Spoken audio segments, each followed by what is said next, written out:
What's going on today, YouTubers? Welcome to another edition of Walking Reviews. Today we're going to be taking a look at a production knife. This is new for, it did come out in 2016 I believe, but they're still pretty hard to find.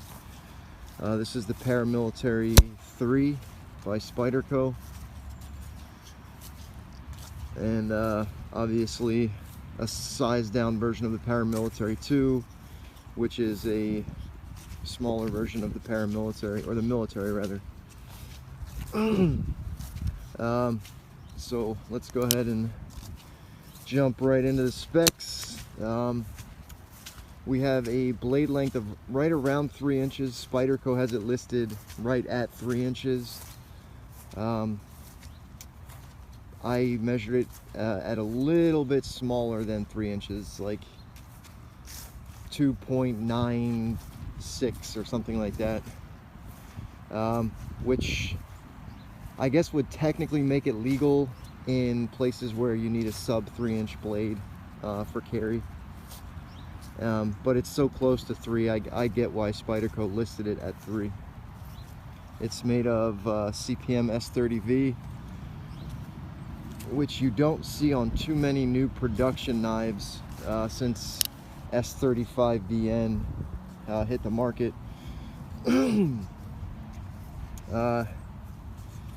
It is the classic paramilitary clip point, full flat grind, pretty good slicing profile, really great for piercing cuts if that's something that you need. It's got the grinder satin finish, Spyderco mark, all of their 9 different logos for, you know, where it's made and blah blah blah. This one's made in Golden, Colorado. So I mean, if you are familiar with the Spyderco Paramilitary 2, you're pretty much familiar with this knife. Obviously the Paramilitary 2 being a little bit bigger,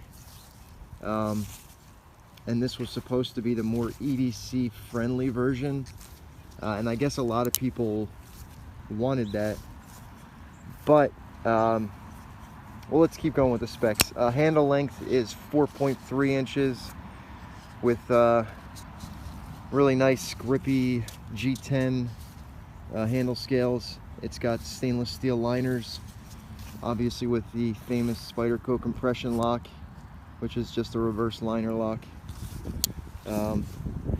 Nice beefy stop pin, lanyard tube, and your standoff there.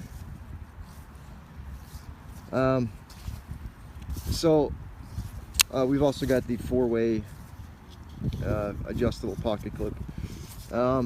So let's go ahead and get into why this knife, what do I think about it, etc.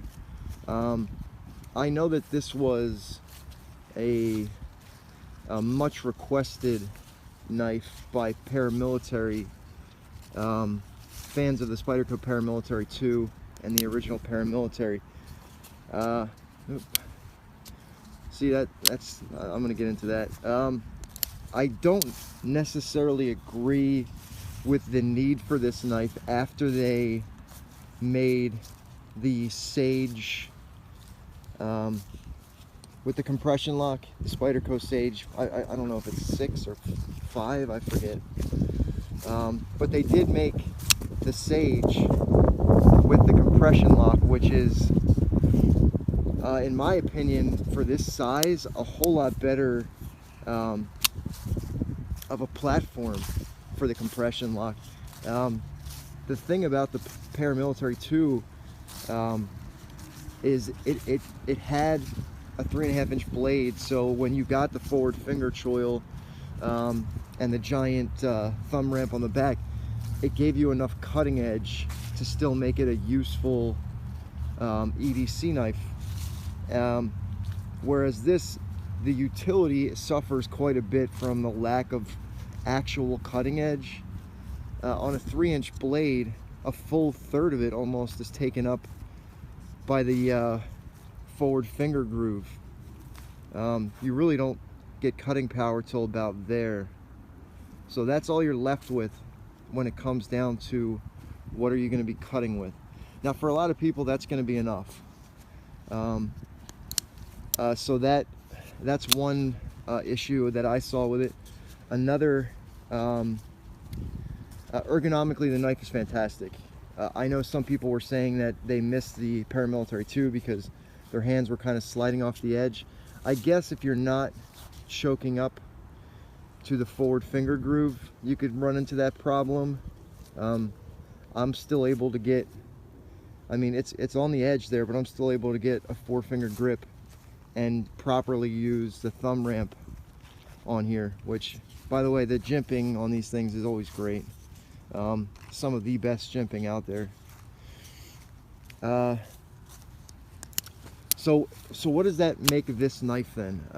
It was marketed as a more EDC friendly Paramilitary 2 for people that wanted something smaller. But when it comes down to pocket footprint, you're still left with that weird profile of the Paramilitary, which this is a very wide knife.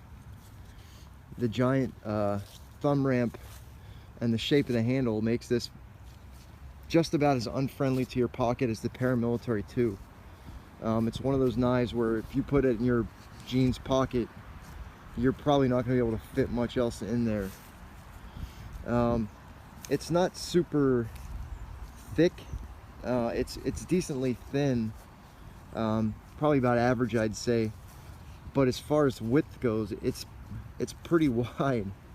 And again, for what you're getting, which is that, you know, maybe 2.4 inch cutting edge, do you really want the rest of the knife to take up that much real estate? So that was kind of my main issue. The smoothness is okay. I never was a big Paramilitary 2 guy, so I don't know if this is normal. Like, it doesn't, there we go. It doesn't really stick or anything, but it's not as easy. Like, I had a really easy time flicking out the, see, this one isn't even fully locking. I had a really easy time flicking out the Sage with the compression lock. This one, like, I can't really do. I have to really, like, flick it as hard as I can, or else it won't fully open up. But I'm not an expert on the Paramilitary, so maybe it just needs a little bit of loosening. It's pretty tight now, the pivot, and there is maybe a millimeter of side to side. So maybe I need to, well, I guess you can't adjust the stop pin at all. Who knows? I'm sure there's somebody out there who could tell me how to make it so that there is no side to side play and it's still smooth. Maybe it just needs to break in more. I've only been using it for a few days. So what are we left with when this stacks up against the compression lock Sage? I don't know that this does anything better. I guess maybe, yeah, it's got a finer tip if that's really something that you absolutely need. But other than that, ergonomically, I think the Sage is just as good, if not a little bit better. It's not any wider than this thing. It's probably about the same, but you're getting more cutting edge on the Sage. In my opinion, it was a little bit easier to use the compression lock on the Sage. It was easier to flick for me anyway. Yeah, I don't know that this does anything better than the compression lock Sage, other than look like a Paramilitary 2. So if you're a huge fan of the Paramilitary 2 and you want a smaller version of it, I get wanting this. But if you were just thinking about an EDC and you like the idea of the compression lock, I would probably suggest going with the Sage, the compression lock Sage. And I'm going to keep saying that because I completely forget if it's the 6 or 5. So yeah, kind of a maybe too little too late on the Paramilitary 3. If they had released it before the Sage, with the compression lock. I might have a different opinion of it, but being as there is that model, I don't know that this would ever really have a home in my pocket. Alright guys, that's going to do it for this video. Oh, I forgot to mention the weight, 3 ounces, so very lightweight as well. That's going to do it for this video. As I fail to flick it out once again, I will see you on the next one. I got a ton of videos I got to get through, so stay tuned.